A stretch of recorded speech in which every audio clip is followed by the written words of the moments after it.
कैसे निकलता है शरीर से प्राण? तो आइए जानते हैं कि शरीर से आत्मा किस प्रकार निकलती है। गरुड़ पुराण में मृत्यु से संबंधित अनेकों गुप्त बताई गई है। मृत्यु के बाद आत्मा यमलोक तक कैसे जाती है, इसका विस्तृत वर्णन भी गरुड़ पुराण में किया गया है। आज के इस वीडियो में आप सभी को कुछ ऐसी जानकारी से परिचित कराऊंगा जो सामान्य लोग नहीं जानते। ऐसे निकलते हैं शरीर से प्राण। गरुड़ पुराण के अनुसार जिस मनुष्य की मृत्यु होने वाली होती है वे बोलना चाहता है लेकिन बोल नहीं पाता। अंत समय में उसकी सभी इंद्रियां जैसे कि बोलने सुनने आदि की शक्ति नष्ट हो जाती है और वह हिलडुल भी नहीं पाता। उस समय दो यमदूत आते हैं। उस समय शरीर से अंगुष्ठ मात्र मतलब कि अंगूठे के बराबर की आत्मा निकलती है जिसे यमदूत पकड़ लेते हैं। मित्रों, कई अलग शास्त्रों में बताया गया है कि आत्मा का साइज सर के बाल के नोक जितनी होती है, लेकिन हम गरुड़ पुराण के अनुसार बता रहे हैं तो हम अंगूठे के बराबर के हिसाब से लेके चलेंगे। ऐसे डराते हैं यमदूत। यमराज के दूत उस आत्मा को पकड़कर यमलोक ले जाते हैं, जैसे राजा के सैनिक अपराध करने वाले को पकड़कर ले जाते हैं। उस समय जीवात्मा को रास्ते में थकाने पर भी यमराज के दूत डराते हैं और उसे नरक में मिलने वाले दुखों के बारे में बार बार बताते हैं। यमदूतों की ऐसी भयानक बातें सुनकर आत्मा जोर जोर से रोने लगती है, किंतु यमदूत उस पर बिल्कुल भी दया नहीं करते। इतना कष्ट सहती है आत्मा। इसके बाद वो जीवात्मा आग की तरह गर्म हवा और गर्म बालू पर वह चल नहीं पाती और भूख प्यास से तड़पती है। तब यमदूत उसकी पीठ पर चाबुक मारते हुए उसे आगे ले जाते हैं। वह जीव जगह जगह गिरती है और बेहोश हो जाती है, फिर उठकर चलने लगती है। इस प्रकार यमदूत जीवात्मा को अंधकार वाले रास्ते से यमलोक ले जाते हैं। मित्रों, ये सब चीज पापकर्मी आत्मा के साथ होता है। इतनी दूर है यमलोक।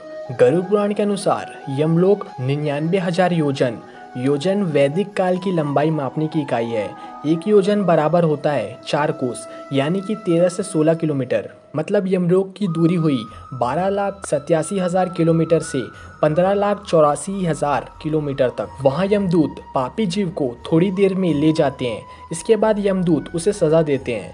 इसके बाद वह जीवात्मा यमराज की आज्ञा से यमदूतों के साथ फिर से अपने घर आती है। तृप्त नहीं होती आत्मा।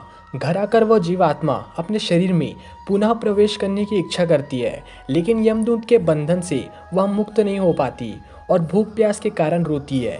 पुत्र आदि जो पिंड और अंत समय में दान करते हैं उससे भी उसकी तृप्ति नहीं होती। इस प्रकार भूख प्यास से युक्त होकर वह जीव यमलोक जाता है, इसलिए करते हैं पिंडदान।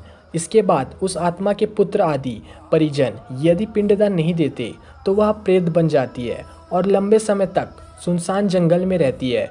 गरुड़ पुराण के अनुसार मनुष्य की मृत्यु के बाद 10 दिन तक पिंडदान अवश्य करना चाहिए। पिंडदान से ही आत्मा को चलने की शक्ति प्राप्त होती है। ऐसे बनता है आत्मा का शरीर। शव को जलाने के बाद मृत देह से अंगूठे के बराबर का शरीर उत्पन्न होता है। वही यमलोक के मार्ग में शुभ अशुभ फल भोगता है। पहले दिन पिंडदान से मुर्धा, सिर, दूसरे दिन गर्दन और कंधे, तीसरे दिन से हृदय, चौथे दिन के पिंड से पीठ, 5वें दिन से नाभि, छठे और 7वें दिन से कमर और नीचे का भाग, 8वें दिन से पैर, 9वें और 10वें दिन से भूख प्यास आदि उत्पन्न होती है। 47 दिन में आत्मा पहुंचती है यमलोक। यमदूत द्वारा 13वें दिन तक आत्मा को पकड़ लिया जाता है। इसके बाद वह भूख प्यास से लड़ती हुई यमलोक तक अकेले जाती है। यमलोक तक पहुंचने का रास्ता वैतरणी नदी को छोड़कर 86,000 योजन है। 47 दिन लगातार चलकर आत्मा यमलोक पहुंचती है। इस प्रकार से 16 पुरिया को पार कर जीव यमराज के पास पहुंचती है। दोस्तों, अगर आप धर्म दर्शन से और पुराणों से रिलेटेड जानकारी जानना चाहते हैं तो हमारे चैनल को जरूर सब्सक्राइब करें। और आज की वीडियो आपको कैसे लगी हमें कमेंट बॉक्स में जरूर बताएं। मैं मिलता हूँ किसी नए वीडियो के नए टॉपिक में। तब तक के लिए हरे कृष्णा।